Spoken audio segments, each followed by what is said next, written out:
Today, we will look at the defenses of Knoxville as they prepared for an attack from Longstreet's troops.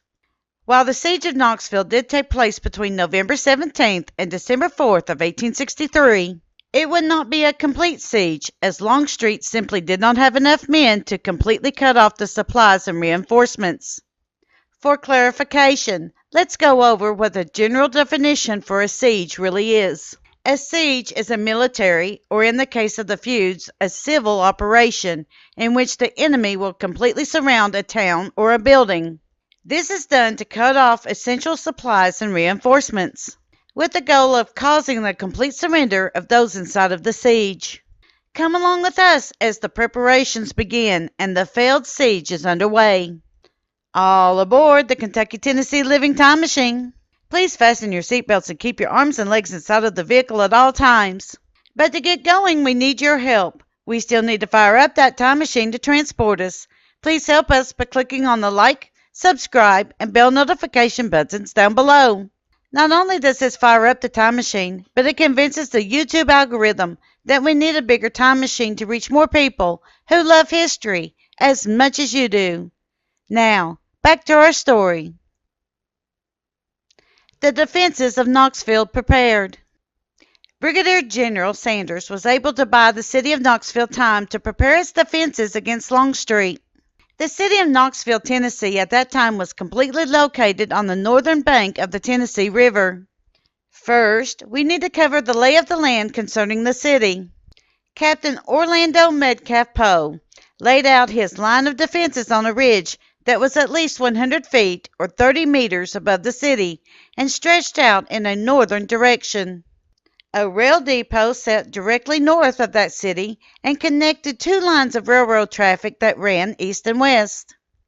The East Tennessee and Virginia Railroad traveled east, and the East Tennessee and Georgia Railroad traveled west. There were three branches connected to the Tennessee River. Each of these branches were called creeks.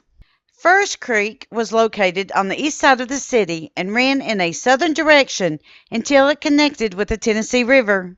Second Creek was on the west side of the city and ran south into the Tennessee River.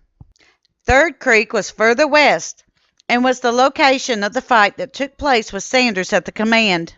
The men were split up according to their brigades and regiments. They each took a different position between each of the creeks. This is how they're broken down according to the Siege of Knoxville Wikipedia page. We are quoting from this page for this information because they seem to have the best version of the defenses. Quote, Brigadier General Edward Ferraro's 9th Corps Division held the Union defenses on the west side of the city from the river to Fort Sanders and west to 2nd Creek. Colonel John F. Harfrant's small 9th Corps Division defended the line north of Knoxville between 1st and 2nd Creeks. Colonel Marshall W. Chapman's brigade of Brigadier General Julius White's division held the defenses from 1st Creek to Mabry's Hill. Colonel William A. Hoskins' Provisional 23rd Corps Brigade and pro-Union Tennessee Volunteers defended the line from Mabry's Hill to the river east of the city. Haskell's division was deposed with Colonel Daniel Cameron's brigade defending the south side of the Tennessee River and Colonel James W. Riley's brigade forming Burnside's reserve. Brigadier General James M. Shackelford also assigned cavalry units to assist Cameron's infantry south of the river. These included Colonel Frank Wolfer's brigade, which remained on the south bank throughout the siege. Not enough men and poor maps. There is a saying from the 70s that as a child I remember well, quote, knowledge is power, unquote. Now this can mean a lot of things, but for Longstreet, the lack of knowledge mixed with arrogance would lead to his not being able to retake Knoxville. First, he had poorly marked maps. His map had the French Broad River in the wrong place. Even though several pro-Confederate civilians tried to help Longstreet by telling him the map was wrong, Longstreet refused to believe them on the basis that their loyalty to the cause was in question. These pro-Confederate civilians were locals that knew the area well. Longstreet's arrogance, or perhaps dare to say ignorance, of who these civilians were, made the error in judgment worse. The second flaw in the plan of Longstreet was not enough men to surround the city. He horribly underestimated the men that were guarding the city. Burnside had a man strength of 12,000 men, and Longstreet had a strength of 14,000 men. By looking at the numbers, Longstreet had the advantage. However, Burnside spread out his men over several strategic locations, which gave the illusion that he had more men than Longstreet. Add to the fact that Longstreet's men had just fought a running chase all the way to Knoxville, with several skirmishes along the way.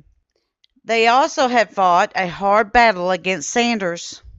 His men were tired and hungry, but nonetheless their task was not complete. Burnside's supply line. Before the city was technically cut off from all supplies, Burnside ordered his men to gather as much food into the city as they could muster from south of the Tennessee River. During the siege, the pro-Union farmers also brought in needed food. They came from the French Broad River Valley, which actually laid east of Knoxville. They were able to supply the Union with 10,000 bushels of corn, 6,000 bushels of wheat, 1,500 hogs, 1,000 head of cattle, and other food supplies. On November 19th, Longstreet moved his troops in to oppose the Union defenses of Knoxville. This plan of attack on the city was to be November 20th. However, Longstreet delayed this action. The reason behind the delay had to do with the 3,500 reinforcements under the command of Brigadier General Bouchard Johnson and the Cavalry Brigade of Brigadier General Brumble Jones. Both were delayed in getting to the site of the potential battle. Frustrated by the delay, Longstreet's artillery chief, Colonel Edward Porter Alexander, wrote, quote, "Every day of delay added to the strength of the enemy's breastworks," unquote. Also, during this time, the Ninth Corps arrived from Kentucky, bringing with them more food supplies. They were able to enter the city with 2,000 hogs and 600 head of cattle. Another 800 hogs were able to reach the city before it was cut off by Longstreet. Because of the lack of planning, enough men to surround the city, and a lack of supplies, Longstreet was unsuccessful in stopping the supplies from getting to their destination. So, was this a siege in a real sense of the word? We have to agree with the experts and say that it wasn't. The purpose behind a siege is to stop help and supplies from coming to save the people from hardship. Longstreet was unsuccessful in establishing a true siege. In next week's video, we will begin one of the battles during the siege called the Battle for Kingston, Tennessee. Will Major General Joseph Wheeler be able to take Kingston, or will he be defeated? Knoxville will still be under a siege and still will be getting help from outside sources.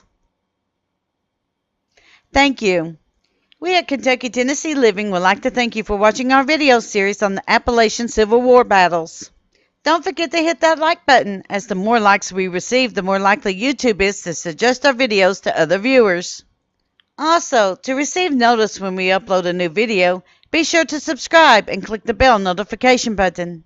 We thank you for continuing to support Kentucky Tennessee Living as we are discovering the mysteries in Appalachian history.